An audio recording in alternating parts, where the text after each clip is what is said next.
Welcome to Calm Down with James Eade. And yes, I'm James Eade. And you might wonder, why am I hosting this show? Well, it's because I want to help humanity, of course. And there may be an ulterior motive, which is I want to sell this book, Freedom. Because part of every show, we're going to have multiple segments on every show, but part of every show is going to deal with addiction and recovery. And when you are free from addiction, you will be able to feel serenity and peace that you never knew before. And so the freedom that you get is tied to the power of choice. When you're under the throes of addiction, you lose the ability to choose. You're compelled to behave in ways that are harmful to yourself and to your loved ones. So no one wants that. No one wants to be an addict. But it can sneak up on you, and people become addicted even without their real awareness that it's happening to them. It can be slow and subtle decline until you're so low you don't know how further down you can go. But however further down you went, you can always come back. And my story is a story of recovery. And this is the book that I wrote, Freedom. And it's your path to recovery, because your path may not be my path, and my path may not be yours. It just doesn't matter. Find your path and walk it with your head held high, looking people in the eye. And one of the things that you do is you learn tools and techniques to calm yourself down, because anxiety was one of the reasons that I would want to change the way I felt. And you can change the way you feel by ingesting foreign substances, but that's the path towards addiction, because it works temporarily. It may work for long periods of time, but eventually you spiral down and you say, how did I get here? What happened? And you can't say, well, on this day I was not an addict and on this day I was. You can't point to any one particular event that changed you from a normal functioning human being to an addict. Now, there's fear and shame associated with calling yourself an addict. But fear and shame are two of the lowest vibrations in the universe. And I never made any good decisions based on fear and shame.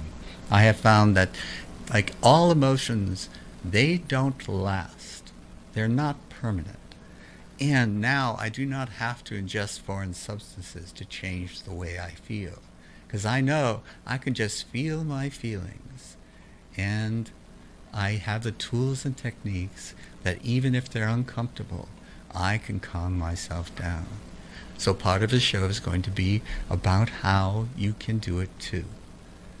And the one reason that I want to tell people about this is I found that breathing is one of the important things, and not just breathing the way we every day think of breathing. Of course you have to breathe. How are you going to stay alive if you don't breathe? But deep breathing, breathing that's from your diaphragm, breathing in through your nose, out through your mouth. Deep breathing is one of the tools that I have learned that calms me down, because as the mind can calm the body can calm the mind. And when you take a deep breath,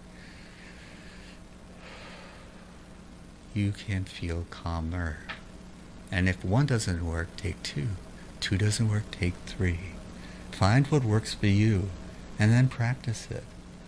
And it may seem uncomfortable at first, it may seem phony, it may seem silly, but it's not. It works. Find what works for you. For me, it's deep breathing. And I find that if I do things first thing in the morning to make myself feel calm, feel secure, feel spiritually fit, then any time during the day when I forget, and my superpower might be forgetting, when I forget and become agitated or anxious again, I know, hey, already once this day I have experienced calmness, serenity, security, and peace. And I can do it again. And the way I do it, what works for me, is to take a deep breath. It could be in through the nose, out through the mouth, in through the nose, out through the nose, in through the mouth, out through the mouth. Whatever works. Find what works for you. And this is one of the things I do, but I talk about spiritual rituals because I try to do them every morning. Some days I don't, and I can usually tell when I don't. My day doesn't go quite as well. But when I do my spiritual rituals, and I'll give you an example, one of them is I give thanks for being reminded to surrender to the moment, to be fully present, right here, right now. Because the past is paralyzed, the future fraught, but the present is a gift. So be here now. Remember. And the remembering for me is the hard part. But with practice, I remember more often. The times that I forget are less frequent, and they're of shorter duration, because I can remember to calm myself down whenever I have forgotten what the spiritual rituals mean to me, what they do for me every morning of every day. Because I don't get out of bed spiritually fit. I don't get out of bed calm and secure and serene. So I take walks and I do my rituals and I calm myself down. And when I can do that, and I can, at first it was a little bit forced. And some days, I call it mailing it in. Some days I don't give it my best effort. Some days I don't concentrate while I'm doing it. You know, I'm not perfect, but I've gotten better at this. And when I can do the spiritual rituals, I regain a sense of freedom. I have the power of choice restored to me. I am not compelled to do anything. Maybe obey my wife. She tells me to do something, but generally speaking, I have the power to choose. So when something happens to me, an external event happens to me, I don't just react. I can choose how to respond. And my behavior improves. And it helps not only me, but those in my sphere of influence. And if you can infect the people in your sphere of influence, then who knows, they may affect those in theirs. Who knows where it starts? But if it can, and where it will end, but if it can start with you, why wouldn't you do it? So if I can help people ease their pain and suffering and sell books, I would be very pleased. Because helping others calm down, experience the peace and serenity that I have experienced, which I would have scoffed at, laughed at, if you had told me 10 years ago that this would be my daily experience. Then I would choose to do that for myself and for others. And when you see someone else calm down right before your eyes, it's a gift that you give to yourself. It's a wonderful feeling. It's a feeling of joy. And when I was in the throes of addiction, and I did bend my knee to the tyranny of addiction, when I never felt joy, all I could do, the best I could do, was numb myself to feelings so that I didn't feel at all. And my recovery, it was early on in my recovery, it was very difficult for me to identify my feelings. How am I feeling? I don't know. I can't put a name to it. One time I was sitting on my couch and I couldn't name the feeling I was having. It took me minutes, many minutes maybe, to identify it. I was feeling happy. How long had it been since I was last happy? I don't know. However, this is a gift I gave to myself, and I'm asking you to give it to yourself. Go 24 hours without ingesting any foreign substances, without trying to change the way you feel by eating, by drinking, by smoking, by vaping, by doing anything that you normally do. Go 24 hours. See if you can do it. And if you can do 24, you can do another 24. And so what I've been taught and what I practice is to do it one day at a time. And what works for me is to start my day a particular way so that I become calm, spiritually fit, and secure. Because I was insecure. And in our society, you're often told that it's not good for men to admit that they're insecure. And society's not doing us a favor there, because if we can admit we were insecure, then we can take steps to make us feel secure. And when we're secure, then we don't have to act out. We don't have to take on responsibility for others' behaviors. We don't have to do the types of things that we have been doing, trying to control the environment, trying to control what other people think. All of those things no longer seem so important because you feel safe and secure. You do not feel threatened. And so when we're threatened, we respond in primitive ways, pointing to my amygdala. And when we respond in primitive ways, and for many years, that's all I knew, was it go down the same neural network and result in behavior that was not good for me or good for others. And I've learned in my recovery to pick the needle up and move it to a new neural network. And over again, I've done that. Pick the needle up. Because at first it's uncomfortable. It's scratchy and it does not play a beautiful song. But over time, the groove is worn and the song is sweeter than ever. This is the promise I make to you. You can do this too. However you use your imagery, it doesn't have to be a needle that you pick up and move. It can be anything that works for you. And when you can do it, you will find that your behavior as a result changes, and you've restored the power of choice in how you want to respond rather than being compelled to react. Now, we're coming up on a time where we're going into another segment, and it's my senior correspondent. He lives in Los Angeles, and his name is Rick Rosner. And is Rick available for us? I think he is now. Yes, he is. Here we go. Okay, Rick. Welcome to Calm Down with James Eade. I'm James Eade. You're Rick Rosner, senior correspondent. And I was wondering, what is it today that's making you agitated in the news? All right. What gets me worked up is I get annoyed with what makes me horny and evolution in general.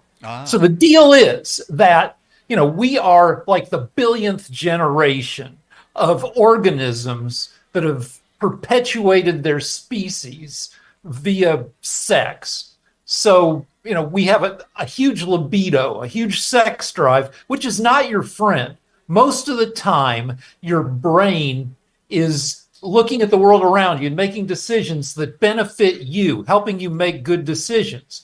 But when it comes to sex, you're not working for yourself. You're working for the species. And when you look at all the guys who've gotten into sex trouble, you can see that sometimes, a lot of the time, your libido is not working for you. And, I'm 64. I've been jerking off for almost 55 years. I started early because I was nerdy. I didn't have sports to distract me. But, I get really annoyed with what makes me horny, boobs and butts, which is ridiculous. I've been married, I've been with my wife since 1986. Same boobs and butts, and my wife doesn't even particularly like her boobs being touched. But why? Why does my brain have to tell me that I have to look at, everybody's butts at the gym? And, when my wife is asleep, I got to go online and look at boobs and butts on the internet. It's stupid. There was a science fiction novel, The Diamond Age by Neil Stephenson, set 200 years in the future, and there's a cult of mathematicians who've learned to reprogram their libido. So what gives them boners instead of boobs and butts is making mathematical discoveries, which would be great. It would be great to be able to, I think eventually we might be able to reprogram now. I'm thinking about it. Ourselves, to get, orgasms are great. They're they're the only thing that give you a blast of endorphins that won't kill you. It's a feeling that's, almost as good, I guess, as heroin or fentanyl, but those things will F you up. But in general, I'm not happy with evolution because, in addition to making us crazy with sex drive, for one thing, evolution doesn't have an agenda. It's not a thing, a god or anything. It's just what has happened to work across billions of years, and it doesn't give a crap since it can't, that it sets us up to want to keep on living, but it leaves us to watch ourselves across 30, 40, 50 years fall into decay. So F you sex drive and F you evolution. Well, Rick, you're absolutely right. It seems to be a primitive, long-standing instinct in men. And what I think of is, what are you looking at a woman's butt for? And your evolutionary path is telling you that you're looking for childbearing characteristics. Who's going to be a suitable mate? So if a woman has a butt that you think is attractive, it's basically because you think that she would bear children well. And, boobs obviously are necessary to feed the child. So it is an evolutionary also instinct. there's a theory that, that before humans were human, when we were apes, we did it doggy style. And so we could be looking at the butt, but then we started doing it face to face. And so women evolved boobs in the front. So we would, a front butt, boobs that are shaped. So we would have a butt to look at even when we're face to face. It's all ridiculous. Yeah. The way you put it makes me feel kind of ashamed of myself for thinking like I've been thinking about this is just, what is the attraction? What is it based? And I've thought about it in terms of you want to propagate the species. And it seems natural to me that you would want to do that. But it's not necessary. There are so many people that I know that are childless, but you still have that sex drive.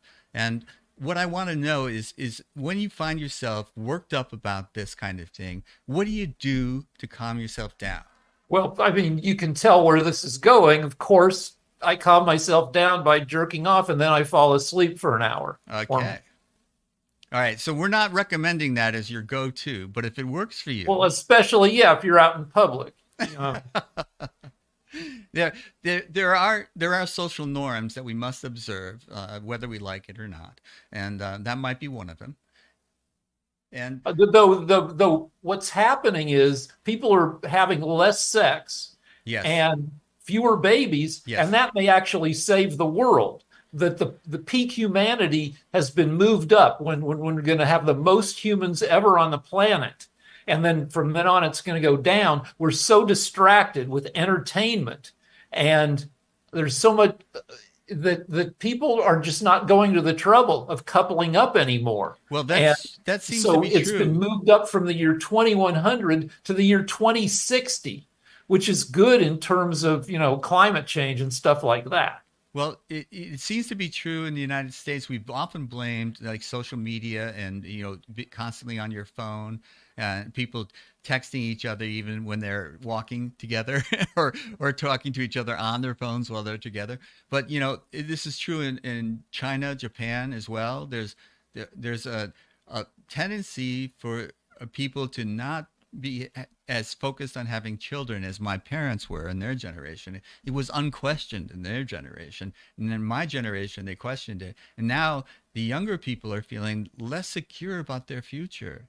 Yeah, because olds have all the money. In the U.S., people 45 and older have 15 out of every $16 in circulation.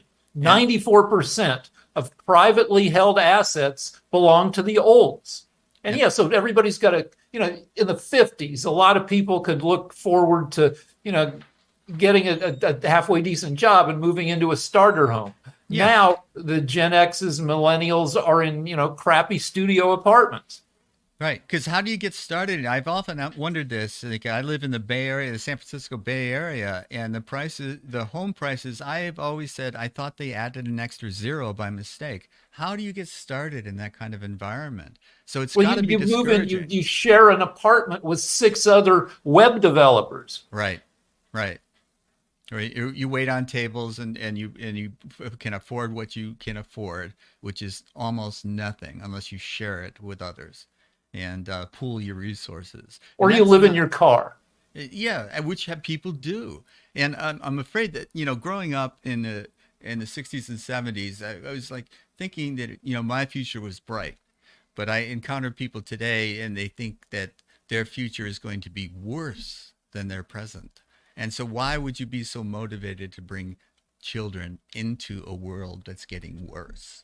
So Also, there's just more, like in the 70s. We both are 70s kids. yeah, And the 70s kind of sucked. Entertainment kind of, there were only three channels, but now there's 800, there's hundreds of channels, and there's still only a few 800 things to TV watch. series on the air, social media out the butt. And it's hard to couple up. When I wanted a girlfriend, I had to get contact lenses. I had to learn how to make my hair look less stupid. I lifted weights. I worked on talking to girls. It's tough, but that was the only way to have some kind of life, I thought. But now, that there are incels, involuntary celibates, Right. but they're really voluntary. They're guys who take a look at the landscape and how tough it would be to get a girlfriend, and they're happy just to, be pursuing their interests, their shows, their graphic novels, their video games. Dungeons and Dragons. When they feel horny, they look at porno instead of trying to get a girlfriend. Right. And so when we talk like this, we can get worked up, we can get agitated, we can get a little bit anxious about the future. But what we want to do, in my opinion, see if you agree with me on this, is try to stay in the present and think about what's going on right now. What can I do to change my behavior? And what can you do? You're obviously married and monogamous relationship. The variety you get is on the internet. All right, so here's where I'm lucky. I'm in the Writers Guild, and we have really good coverage, which includes mental health services. Absolutely, and great. That includes couples counseling. And my wife and I have been in couples counseling for more than 30 years. Wow. Not because we're always yelling at each other, but because it's just relationship maintenance.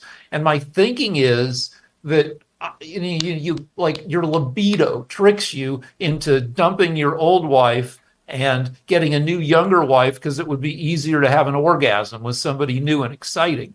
But if you do a reasonable analysis, you realize you're going to lose half of your assets in the divorce. Right. You're going to wreck your family. You're going to make yourself miserable, your wife and kids miserable. But you're not thinking rationally at that stage. You're not thinking with your big brain. So what I do is I try to look at ways to make my wife happier, and she does the same thing. It helps that we both have low self-esteem. If we were both cocky mofos, the cockier you are, the more you think you can find a new person easily. So it's good to have low self-esteem because you work on your current relationship. Or here's another thing I do when I get worked up. Okay. I tweet angry stuff about the GOP. I go on Twitter because Project 2025, which is Trump's platform from the Heritage Foundation. Oh yes, I know the Heritage Foundation. It's 900 pages long, and it's got so much craziness in it. And one of their platforms is no more abortion for any reason, no contraception. No porn. They want to make pornography illegal. Basically, they want to make jerking off illegal. They want to what they say is they want to return sex to its serious procreative purpose. That is, that they want to stop you from having sex unless there's a chance that sex will knock somebody up, which is horrifying. The GOP used to be against big government, and now they want to be all in on your computer. They want to be in your bedroom. They don't want you to put your hand down your pants. So I will tweet about that, and that'll make me feel like I've done, a little something. Yeah. So doing something, taking action, even if it makes a fairly insignificant contribution to society, it does raise your self-esteem. And so this can be one technique, one tool to get into action, to do something about whatever it is that you're agitated about. And yes, the idea of making women, not giving them ability to have contraceptives and not allowing abortion. So you're going to have women who are unprepared to have children, and then you're not going to support them either, because then you're going to think that they were Well, so wanton. it's not just women who are unprepared to have children, because a huge percentage of women having abortions are women who already have children.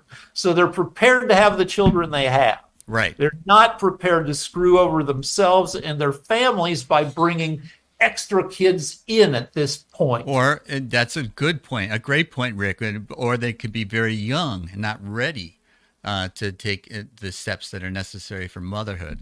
And, these types of people, they need contraceptives so that they don't get pregnant, because telling them not to have sex just doesn't seem to work. So, the idea that we can tell them what to do and give their morality and instill ancient kinds of religious tenets into their minds, it seems to be impractical. And then you're going to be resulting in a society that has lots of unwanted children who grow up knowing that they were unwanted and are just not able to have lives that are filled with quiet dignity. Well, and where they can I feel haven't good about seen a themselves. study on this, but I would bet that your odds of getting into college and your odds of success in later life are inversely proportional to the number of siblings you have. Interesting. Because when you have just a couple kids or one kid, you have more resources to focus on that kid. When you think of helicopter parents, who are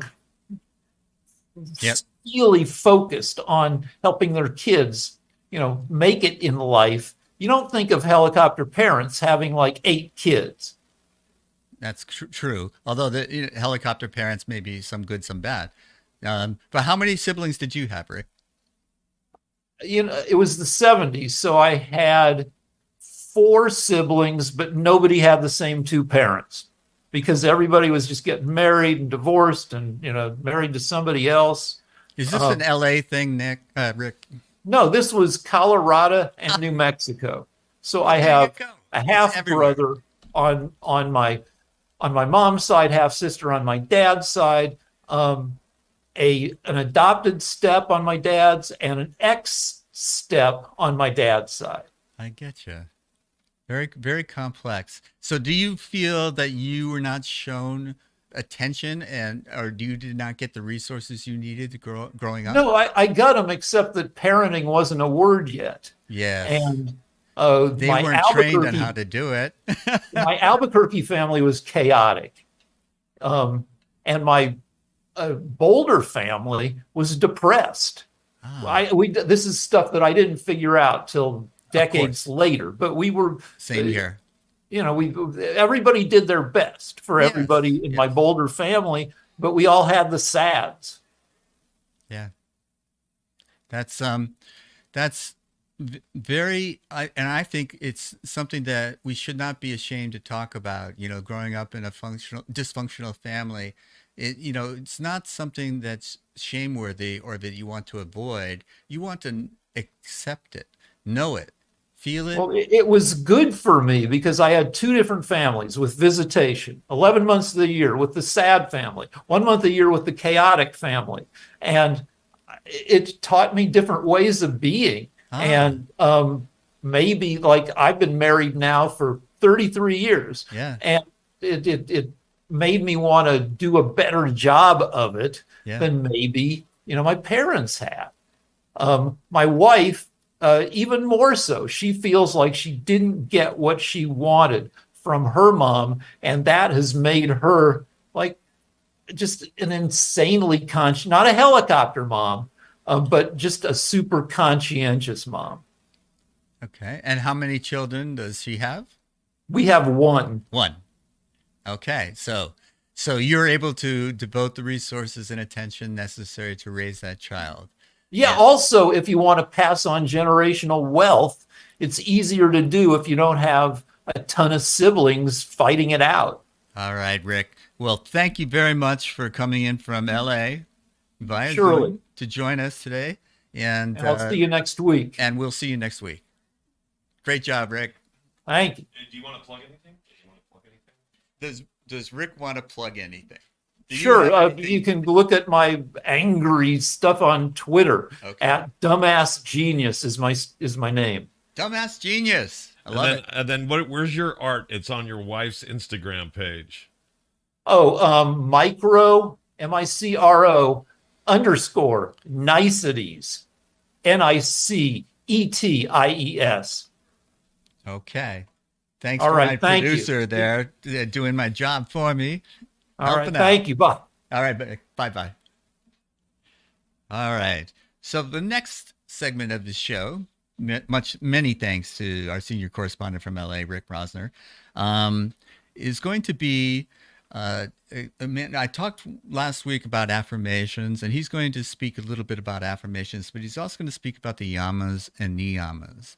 And the yamas and niyamas, he did a really good job, I thought, explaining what they are last week. And today he's going to tell us he's going to focus on one particular yama, which is a don't do. And I tell him, of course, I got that backwards. I thought the yamas were the things to do and niyamas were things you don't do, but it's back. I was backwards thinking on that. So Yudhishthira is going to tell us about the first yama today. So if we can spool up whatever, put in a new reel. I'm flashing back on my old days. And away we go. Okay. Yudhishthira is up. Welcome to this segment of the show. Calm down. And we're going to talk about yamas and niyamas. And when I first heard about yamas and niyamas, I assumed yamas were the things you're supposed to do and niyamas were the things you shouldn't do. But I had it backwards. So I'm going to bring on Yudhishthira to tell me about the first yama, the things you're not supposed to do. At least that's my understanding. So did I get that right, Yudhishthira? You did get it right. It's as good of an introduction as I could have hoped for in terms of, well, not getting it right, because one of the realities about the yamas and niyamas and putting them into practice is that, especially at first, we get it wrong a whole lot more than we get it right. Yeah. But it actually, it's a good segue into ahimsa. Jim, you'll remember that there were actually 5 yamas and 5 niyamas. They are oftentimes referred to as the 10 commandments of yoga. And they actually do overlap in some places. Sure. It's not wrong. It's only to say that the thou shalt not steal. Yes, exactly. And they don't overlap exactly, but basically they are about the golden rule. That is, how do I behave in a way that I want others to behave towards me? Right. And that's really the essence of the 10 commandments. How do I behave well in the world and in a way that is pleasing to however I view the divine? Yes. And one of the things I wanted to begin with today in terms of this is that a person has to be ready to change before she or he is able to do any of these yamas or niyamas. That's my experience. The willingness has to be there. There has to be something that clicks. Next time that we record and talk about Satya, which is non-lying, I'll tell a very personal story about that, which is instructive, because the yamas and niyamas are not meant to be simply taught and learned and remembered in a mental way. Right. They require this awareness of the difference between who I am as a personality, my tendencies, the foods I like, the people I tend to hang out with, the music I listen to. Those are all aspects of our personality. And there is another level of awareness, which in yoga is referred to as self, with a capital S, self-awareness. Mm-hmm. So you could have small s, self-awareness, and have it be, well, I'm aware of the things I like and don't like in the world. Yes. People I get along with, things like that. And it's not that one is bad and one is good. It isn't that. It's simply that most people get caught up in the personality of who they are and are not able to make that expanded awareness that they are more than the body they're in. They're Right. more than the things they like or don't like, more than their political affiliations or restaurants that they prefer, Right. the diet they keep. None of those things are really the truth of who we are. And that's where the capital S self-awareness comes in. But the interesting thing is, Jim, is that there's it's like a very, very slow grind that gradually through our lifetime, we begin to learn what works and what doesn't work. And we begin to realize that some things do not work. And so we begin to control our outward behavior. Mm-hmm. And with ahimsa in particular, and let me back up and say ahimsa is perhaps the best known of all of the yamas and niyamas. And I say that because of a rather famous guy named Mahatma Gandhi, Mohandas K. Gandhi. Yeah. And he made ahimsa famous basically as a means of liberating India from British rule. Right. Absolutely. And so it's gotten a lot of attention. Right. He, ironically, this is the interesting thing, that ahimsa, that is that attitude of non-harmlessness, does not necessarily mean that there isn't hostility or violence around you. Right. It means that you are able to operate in a place that, regardless of the hostilities of others, that you are able to respond with kindness and blessing and love. And that is a lot of work to do. Well, I'm going to let you go solo, Okay. But I will tell you that I may have been the only sixth grader to own and wear a Nehru jacket. But I'm going to let you take it away and teach us about ahimsa, non-harmfulness. There I had to look at my notes. All right. Well, so, friends, I have to tell you that my entire career of teaching yoga for the last 35 years, one of the key characteristics is that I don't look like a yoga teacher. And I don't have anything that has Lululemon anywhere on it in my wardrobe. And that's a good thing because of the fact that, first of all, I would not be very attractive in Lululemon, leggings. But in addition, there is the reality that most of yoga is not about yoga postures. Yoga postures themselves are absolutely phenomenal because they give us a chance on a little bit of real estate that we call a yoga mat. And we get a chance to practice to mirror daily life in ways that we can actually control. We have the chance to free ourselves from outside influences that we don't have any control over. People coming at us with attitudes, people coming at us with questions. Maybe they're good questions, but nonetheless, there's a lot of them. And there's just this ability that we have on a yoga mat to actually control what we do. So I teach a weekly yoga class on Zoom. I don't teach a whole lot of physical yoga anymore. But when I teach this yoga class on Zoom, every week I use a particular quality. And one of those weekly qualities that we hit once a year, because there's 52 of them, is from a book, I don't know if I showed it last week, called Affirmations for Self-Healing. And Affirmations for Self-Healing includes one weekly teaching on this quality of ahimsa, but it is never using the word ahimsa. We need to understand what ahimsa actually refers to. And there's different levels of ahimsa. And this is the thing, that someone can outwardly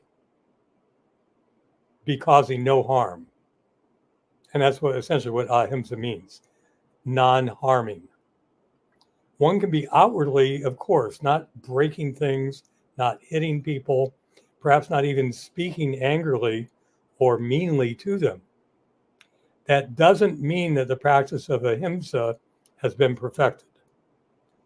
And so this brings me back to what I was mentioning with Jim a few moments ago, is that we have to begin with something that catalyzes an awareness within ourselves. Oftentimes, I'll speak from my personal experience and say that it was the experience of causing harm to others and then having a period of change in my life when I reflected on the harm I had caused to others, many of them who really cared about me deeply, and yet I had nonetheless, through my own actions, my own behaviors, caused harm. And so this idea of coming to this realization is not a matter of choosing to not hit people. It is a matter of beginning to change yourself from the inside out. So ahimsa, again, in English, it comes out as non-harming or non-injury. It was pointed out to me at one point by a teacher, a mentor of mine, that she had read that the original 10 commandments in Aramaic, I guess it would have been in originally, were if you translated them directly, they became no kill, and or no, and you fill in the blank for the other commandments, no covet, or no stealing. So the same is true of the yamas. So ahimsa is no harm. It doesn't say no harm in the world around you by your physical being. It rather requires that you begin to work at layers below that level of outward, what is obvious. And so there are more subtle layers of ahimsa, and those are layers of our thoughts and our feelings. And I can tell you that for myself, after decades of practicing these yamas and niyamas in my life, that I've gotten better, but I still have little spikes of irritation and anger that occur within me when I really had no control over it. But I can notice it, and that's where that capital S self-awareness comes in. I am now aware of when I have that moment, and I have tools that allow me to change that reaction. This idea of reacting is going to be a recurring theme in terms of our, these little short teachings I'm going to share with you about the yamas and niyamas. That's to say that there's always going to be an outward appearance of it, and then there's going to be other levels of truth to it. And that's where the real work comes in. It doesn't really matter what tradition one comes from. There will be some version of the yamas and niyamas. The yamas and niyamas themselves appear both in all of the Sanskrit-based religions of the world. Hinduism, Jainism, Sikhism, Buddhism, they all tend to stem from the same original resources, including these essential teachings. What changes as you move outward is what becomes dogma. One of the things I appreciate about the path of yoga and in applying these principles is that they don't require any particular affiliation with any particular church or organization in order to practice them.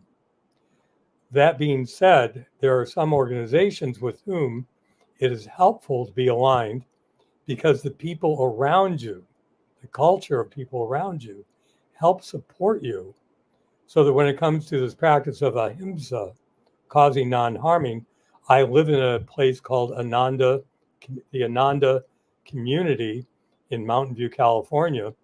And I am surrounded by people where I live, where I teach school at Living Wisdom School, and where I am a minister and a member of the Ananda Sangha or Ananda Church of Self, capital S, realization. And so my life is surrounded by people who are abiding by these same higher principles and always working within themselves. Now, that idea about working on yourself, again, is not exclusive to anything about yoga.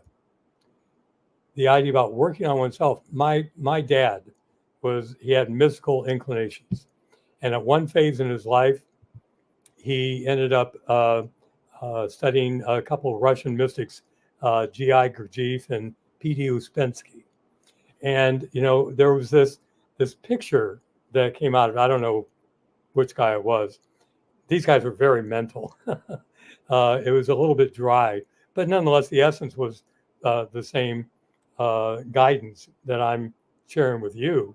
None of this is original to me. Everything I've learned from my guru, the guy over that shoulder. There we go. And everything I've learned has been through his teachings in some way, Paramahansa Yogananda. But to know that our behavior it ends outside of ourselves in our body, but it begins with a thought and feeling.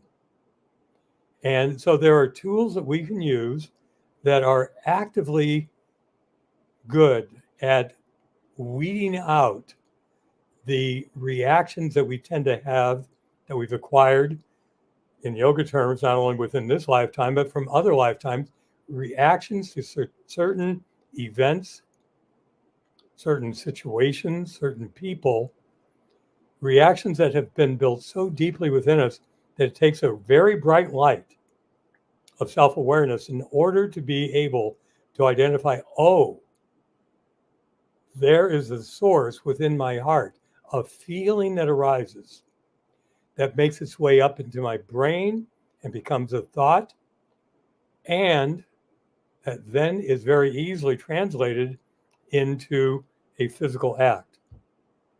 For example, if someone says something to me offensive about my mother, and that it begins as a feeling in my heart because I love my mother. It rises into my thought as an anger thought. And if I'm that sort of a person, I can then translate that feeling and anger thought into a physical blow. And all of that will have happened without even any level of self-reflection. So what I'm suggesting to you is that through a specific practice of nonviolence with self-awareness, you can begin to stop reacting physically and trace it back and begin to remove the thought and then remove the anger feeling in your heart. So I wanted to share a couple of useful tools rather than just talking about these things. Let me share a couple of useful tools.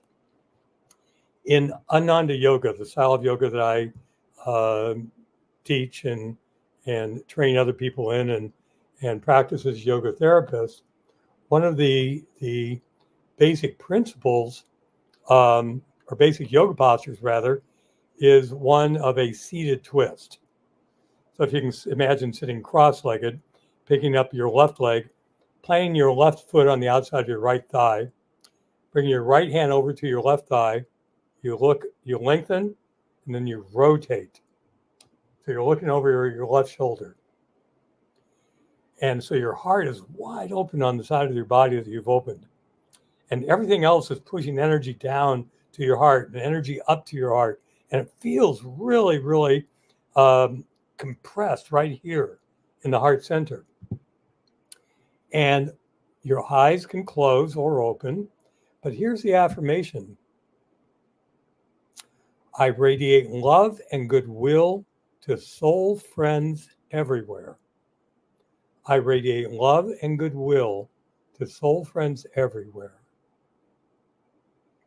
The way these affirmations work, you don't need to be in a yoga posture to use them, but the way these affirmations work is to say them first, and it can be either mentally or aloud. You say it loudly, almost like shouting it. You say it in a more conversational tone. You say it in a lower tone, in a whisper, and then mentally only. And as you begin to repeat the affirmation, I radiate love and goodwill to soul friends everywhere, rather than having it be an outward act of the words coming out of your mouth. And rather than being a thought in your mind, bring it down to the heart and let the heart's voice be saying the affirmation. I radiate love and goodwill to soul friends everywhere. And so in the heart, we can begin to give the affirmation our deep feeling. And so it becomes a very powerful tool. I radiate love and goodwill to soul friends everywhere. I invite you, I won't quite say challenge, but if you feel like you want something, a tool to use, try that affirmation, and you can use it endlessly, continuously, like a background throughout the day. And notice that your reactions may change. I want to give you one more tool, but before I end with that last tool, which I'll share with you, is called the Peace and Harmony Prayer. Before I do that, I wanted to say that every one of the yamas, niyamas, manifests itself in different levels. And when it is perfected, the Yoga Sutras, here's a book I probably showed you last week, Demystifying Patanjali. These are sometimes Patanjali's Yoga Sutras. And this is where these limbs of yoga come in, and the yamas and niyamas are part of those 8 limbs. And when it comes to perfection of ahimsa, the perfection of ahimsa is that hostilities cease, violence ends right around you. Now, this gets into some slippery territory, because if you take any great saint or teacher or prophet from any tradition, you will almost inevitably find that their lives ended in violence, or that there was violence around them many times. Gandhi's an example of it. But if you have read his biography, you know that when he was assassinated, that his final words, as nearly as I could tell, were saying God, God, God. He said, I think Ram, Ram, Ram, just another word for God. Christ, Jesus, the Christ. The Christ was his title. It wasn't who he was. He was the Christ. Krishna had the same consciousness, or has the same consciousness. But what were Jesus's final words on the cross? Father, forgive them, for they know not what they do. He continued to have this attitude of nonviolence, even as he had the ultimate violence committed against him. But he did not identify with it. Gandhi did not identify with it. And so that represents a level of perfection. There are examples of many stories. I'd point you to the Autobiography of a Yogi for a number of specific stories about ahimsa, including Yogananda's guru, Sri Yukteswar, who is said to have been able to have deadly cobras come into his presence. And because Yukteswar had no animosity, these snakes became harmless in his presence. So I wanted to end today by sharing with you what's called a peace and harmony prayer. Here's my suggestion for using it. The prayer is simple. You repeat you repeat 3 times this: Lord, fill this world with peace and harmony, peace and harmony. So for every 4 times you say that, 1 time you say, Lord, fill me with peace and harmony, peace and harmony. There are a number of ways to break this down. You can do 10 times for the world, 3 times for yourself, 1 minute for the world, 15 seconds for yourself, whatever works for you. But here's a basic practice. And so I'm going to actually do it with you, and I'll repeat it 10 times for the world and then 3 times for myself. Now, here's another secret. It doesn't have to be for the world.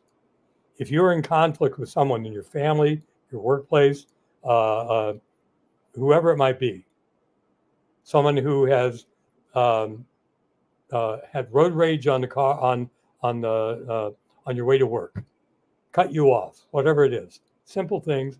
But here's a way to counteract it, and we'll end with this tool. So again, I encourage you right now, if you're watching this, go ahead and sit upright, relax your shoulders, and go ahead and feel free to repeat aloud with me. Lord, fill this world with peace and harmony, peace and harmony. Lord, fill this world with peace and harmony, peace and harmony. Lord, fill this world with peace and harmony, peace and harmony. Lord, fill this world with peace and harmony, peace and harmony.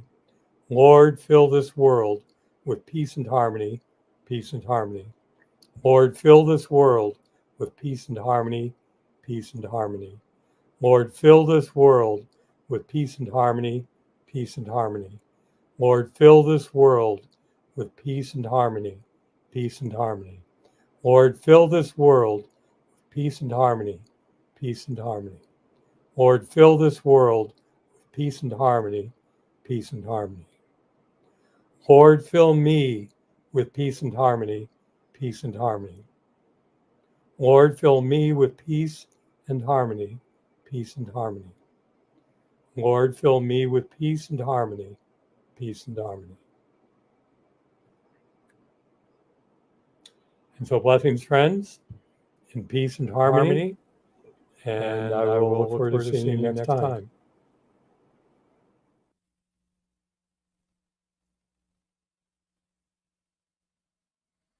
Thank you, Yudhishthira. That was my friend, a yoga instructor that I met at Ananda, which is in Palo Alto, California. And we have gotten to become friends. And he was generous with his time to help me understand, and us perhaps understand, the yamas and niyamas a bit better, and how we can use this ancient wisdom in our everyday lives and transfer it from the old times where they were originally documented and preserved to the modern times that we live in. And so it's all about achieving peace and serenity. And I have used the prayer that he suggests in this time, the peace and harmony prayer, multiple times. It's often, I use it with people who are going through medical issues, they're struggling, they're maybe not in their best spirits. I often use it then. I've often employed it with people that I'm not getting along with, and I'm wishing them peace and harmony. And it changes the way I think. It changes the way I think about them. It makes me a more compassionate human being. And the compassionate human being that I become is more in line with the type of person I want to be. So these are tools and techniques that we can use to modify our everyday existence so that our behavior is more aligned with what we want it to be.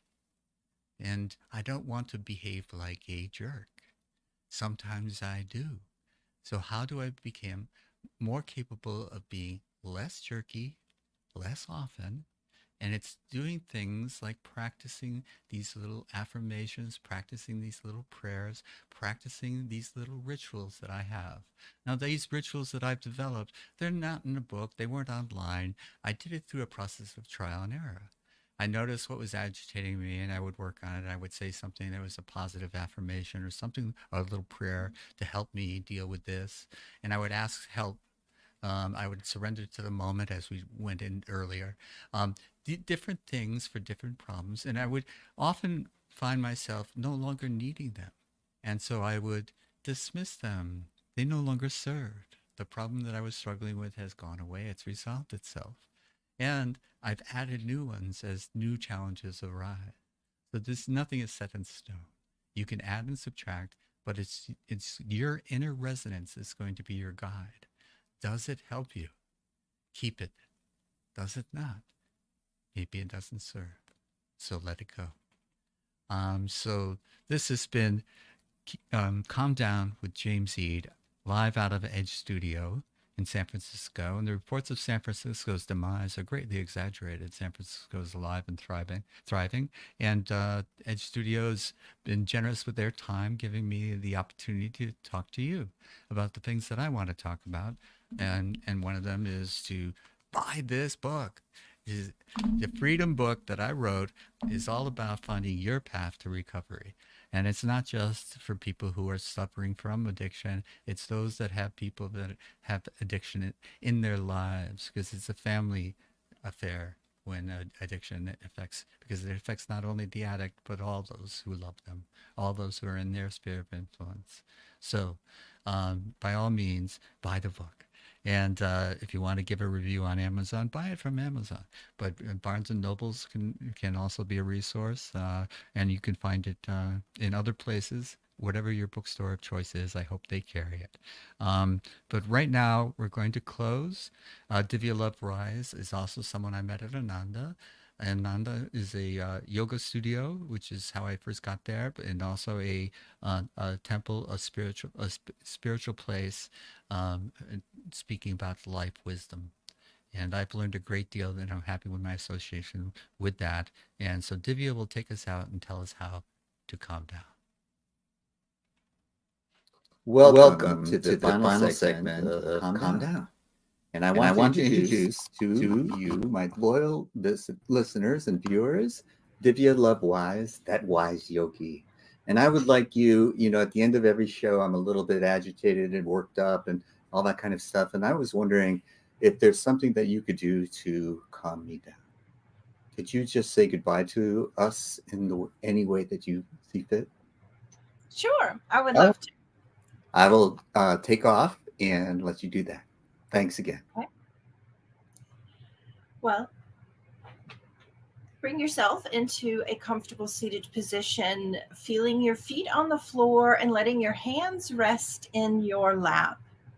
Palms up or palms down is a great way to start bringing yourself back into center and focus with your own divine energy and letting go of anything that might have wanted to stick to us throughout the day that may be energy we don't want to carry throughout the day. So having this basic position, feeling grounded, even closing your eyes and taking a deep breath in through the nose and out through the mouth.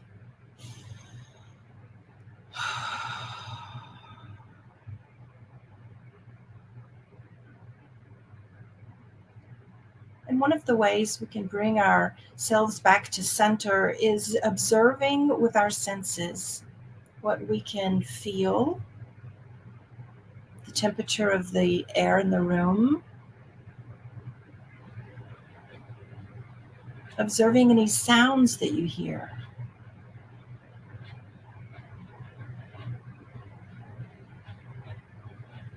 Noticing any smells in the air.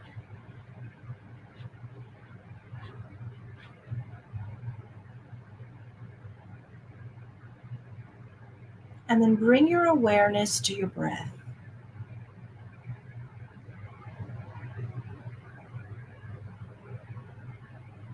As though you're watching it from the inside out.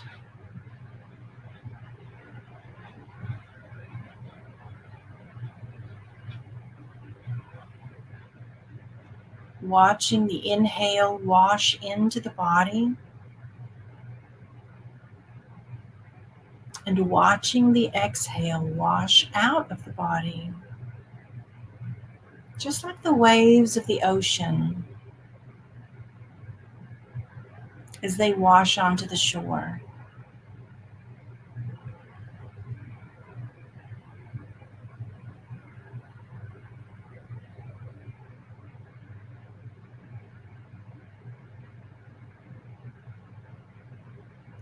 And if you find your mind still wandering, you can even place one hand on your lower belly and one hand on your heart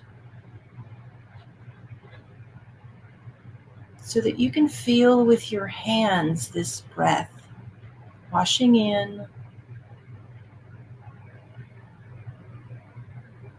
and washing out.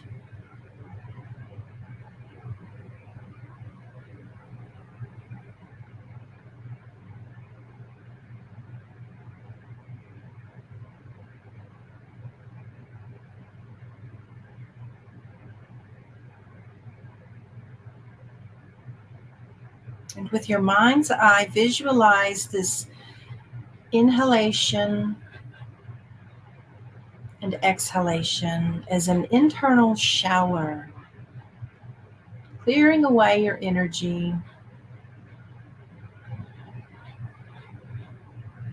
so that it's refreshed,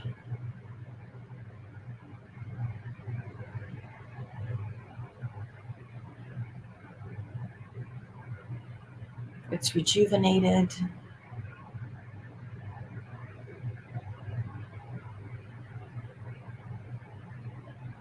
and it's restored.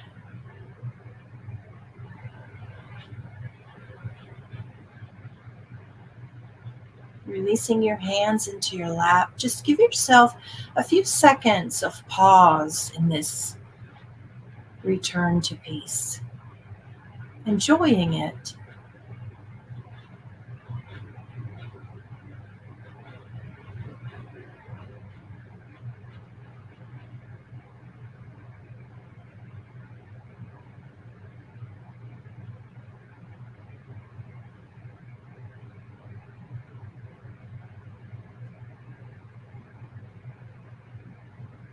When you are ready, you can open your eyes, wiggling your fingers and your toes, feeling grounded in your body, grounded in the best part of yourself, and you can go out into the world and carry that best part in the forefront of your mind and your heart.